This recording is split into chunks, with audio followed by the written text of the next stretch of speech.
不動産屋さんの階段です。自分たちが住むところの歴史を知るのは大事なのかもしれません。このお話は牧師さんからいただいた彼の高校生の時の体験談です。その方を仮に結城さんとしておきます。結城さんは今でこそキリストの教えを説く牧師さんをされていますが、当時はかなりやんちゃをしていたそうで、いつも数人の不良仲間と学校の近くの城址公園でたむろしていたそうです。たむろすといっても、タバコを吸ってその吸い殻はポイ捨て、トイレには行かずに立ちション、夏は花火をしてゴミはその場に捨てて帰るという具合でした。とにかく他人の迷惑も考えないやんちゃな悪ガキだったそうです。さて、そんなある初夏の日でした。またいつものように結城さんは仲間たちと近くの城址公園でタバコを吸っていました。ただその日はたまたま結城さんは用があり、俺帰んなきゃならないと言って珍しく途中で仲間と別れて家に帰ったそうです。そして次の日でした。結城さんが学校に登校するや否や、仲間たちが血相を変えて結城さんのところにやってきました。そして唐突に「お前霊感があったよな」というのです。実は結城さんは子供の頃から霊感があり、霊が見えたそうです。どうしたと結城さんが仲間たちに聞くと、お前が帰った後俺たち城で残ってたんだが、と言ってこんな話をしてくれました。昨日結城さんが仲間と別れて一人帰った後、残りの6人の仲間はそのまま城址公園にとどまり、いつものようにろくでもないことをしていたそうです。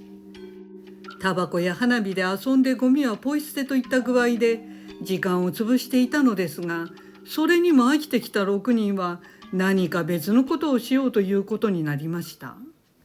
そこでみんなで記念写真を撮ることになったそうです。当時流行った映画のクローズのようなかっこいい写真や動画を撮ろうと思ったということでした。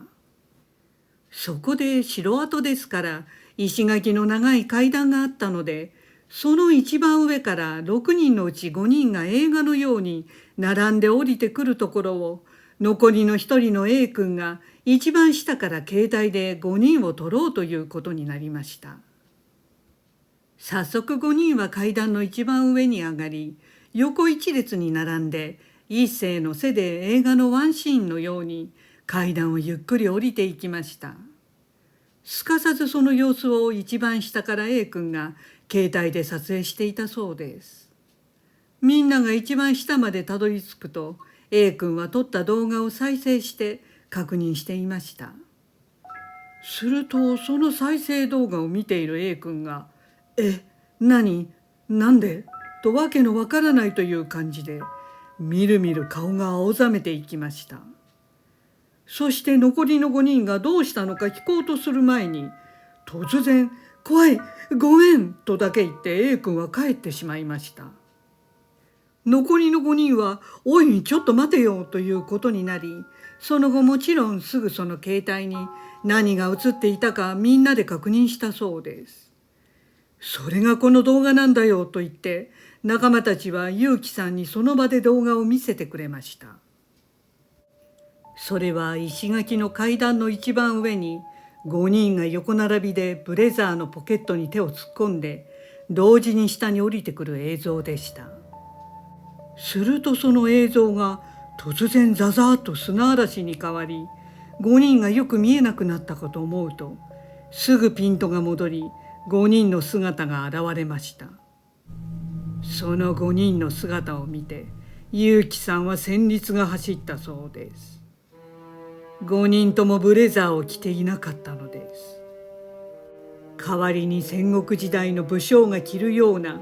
甲冑を5人ともまとっていたのです。結城さんは思わず「うわー」と声を上げてしまいました。5人が甲冑を着ていただけではなかったのです。その階段には20人ぐらいの白装束のざんばら髪の人が各段の両脇に1人ずつ5人を挟むように並んでいて、5人と同時に同じ速度で階段を降りていたのです。結城さんは自分の目を疑いました。そこにはありえないものばかり映っていたのです。ただよく見ると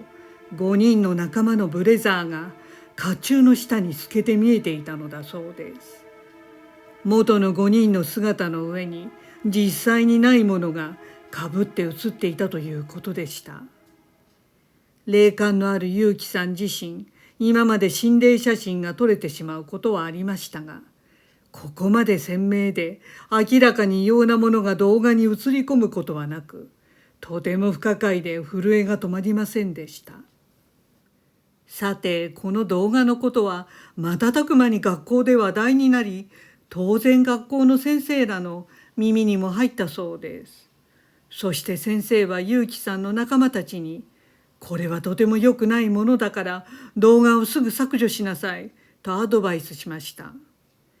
結城さんも仲間たちもこれがどんなにやばいものかは言われなくても分かっていたので、動画は消去したそうです。このことがきっかけだったのか、やんちゃ仲間たちは無意識にゴミのポイ捨てなど他人の迷惑になることはしなくなっていったそうです。その後幸いにも誰にも霊障のようなことはありませんでした。さて、それから7、8年が経ちました。結城さんは例の上司公演での心霊動画に映り込んだものが何なのかずっと疑問に思っていました。そんなある日、結城さんの職場の上司で心霊に興味があり、また歴史にも詳しい人がいたのですが、その上司にあの上司公演の出来事を話したそうです。すると彼の見解を話してくれました。そこは神奈川県のお城だったのですが、昔戦国時代にそこではたくさんの人が殺害されたそうです。白装束は切腹の際に着るものだそうで、白装束のざんばら髪の人たちは城で切腹をした侍だったのだろうということ。また甲冑姿はおそらく北条家の武将が重なって現れたのではないかということでした。結城さんはおそらくその城の土地が持つ記憶が動画に映り込んでしまったのかもしれないと思うそうです。ただなぜそんなものが映り込んだのかというと、それはあの動画を撮った A 君が霊媒体質だったからではないかということでした。霊媒体質の人は土地に残る人々の思念の記憶を無意識に取り込みやすいからです。私も心霊写真や心霊動画は被写体より写す側が影響していると聞いたことがあります。ところで結城さんは当時はいつも仲間と遊んでいたのに、あの日だけ急に用ができたのも不思議でならないと最後に言っていました。もし結城さんがあの場にいたらどうなっていたのでしょうね。そういうわけで住むところが決まった時、大まかにその土地の歴史を知っておくのも良いことかもしれませんね。ご視聴ありがとうございます。よろしければチャンネル登録といいねボタンをお願いします。